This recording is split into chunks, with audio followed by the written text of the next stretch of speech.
Hiyo haitoshi. Iringa oye! Kilolo moto!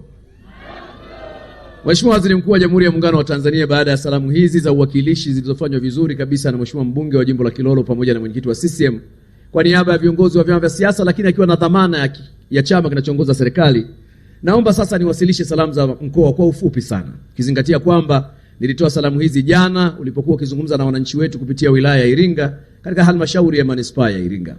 Mheshimiwa Waziri Mkuu, leo ambapo umepata fursa ya kuingia kwenye wilaya ya Kilolo, wilaya ambayo ina jimbo moja la uchaguzi na halmashauri moja inayoshughulikia shughuli za wananchi, nichukue fursa hii kueleza kwamba wilaya hii ni miongoni mwa wilaya zinazofanya vizuri sana katika eneo la usimamizi wa miradi ya maendeleo. Na tuwapigie makofi mengi sana.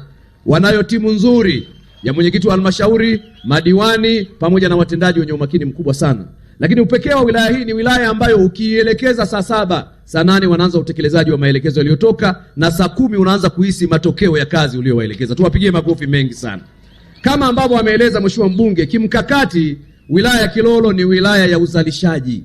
Ni wilaya ya uzalishaji, na hivyo wananchi wa hapa si wavivu. Wananchi wote unaowaona hapa Mheshimiwa Waziri Mkuu ni wananchi kama wajihusishi na kilimo, basi wanajihusisha na ufugaji ama biashara. Wote ni wachapakazi. Tuwapigie makofi mengi sana wananchi wenzetu.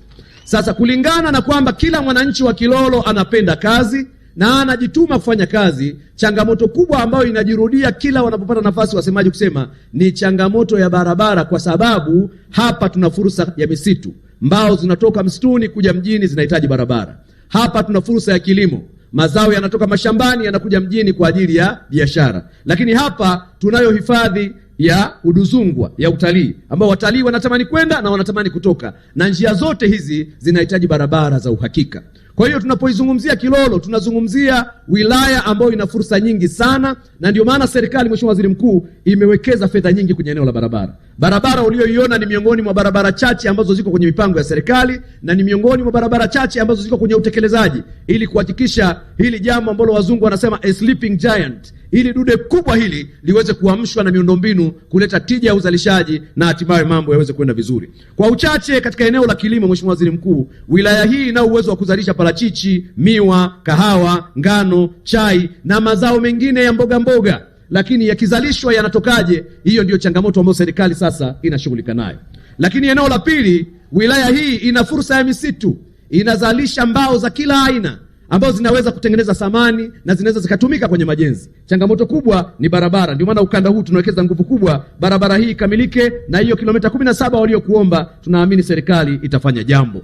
Lakini eneo lingine ambalo ni la muhimu sana ni eneo la ufugaji. Ni wilaya ambayo imebarikiwa hali nzuri sana ya hewa. Ni eneo pekee ambalo ukianzisha biashara ya kuuza AC haipati wateja.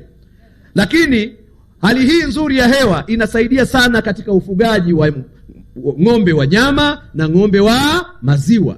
Tukipata uhakika wa miundombinu, biashara hiyo kubwa inaweza kuajiri vijana wengi sana katika wilaya hii ya Kilolo. Lakini mwisho kabisa, Mheshimiwa Waziri Mkuu, eneo la uwekezaji, maana yake wananchi wa Tanzania wanapoisikia Kilolo wajue iko fursa katika viwanda vinavyoweza kuchakata mazao, iko fursa katika viwanda vinaweza kuchakata bidhaa mbalimbali ambazo zinatokana na mazao yanayozalishwa hapa. Lakini kipekee eneo la Uduzungwa kuwa ni eneo la hifadhi linafungua fursa kubwa ya hoteli za kitalii katika ukanda huu wa Kilolo. Kwa hatuna mashaka kwamba yaliyoombwa na mbunge na yale yanayofanywa kazi na serikali yataifikisha Kilolo kwenye eneo la uzalishaji, kwenye eneo la uwekezaji na eneo la tija. Tujipigie makofi mengi sana wana Kilolo kwa hatua hiyo.